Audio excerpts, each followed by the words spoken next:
Hello guys, welcome back to our YouTube channel. आज आपका स्वागत है एक नई वीडियो में। इस वीडियो में हम बात करने वाले हैं OPPO A5 के बारे में।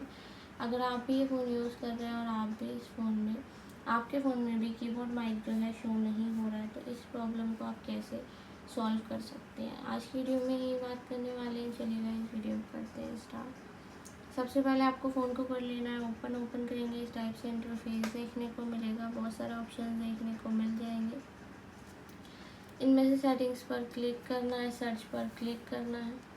क्लिक करने के बाद में सेटिंग्स पर क्लिक करना है, वॉइस टाइपिंग का ऑप्शन मिलेगा, क्लिक करना है। यूज़ वॉइस टाइपिंग का ऑप्शन मिलेगा, स्विच मिलेगा, स्विच को ऑन करना है। ऑन करेंगे, आप देखेंगे कीबोर्ड माइक जो है शो हो जाएगा। इसी टाइप से आप अपनी प्रॉब्लम को सॉल्व कर सकते हैं।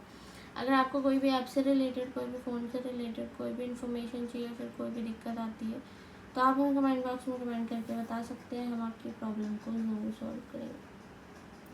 वीडियो अच्छी लगी है तो चैनल को सब्सक्राइब, वीडियो को लाइक शेयर जरूर कर दें। साथ ही बेल आइकन का बटन भी प्रेस कर दें ताकि आने वाली वीडियो की नोटिफिकेशन आपको मिलती रहे। मिलते नेक्स्ट वीडियो में, तब तक के लिए बाय बाय।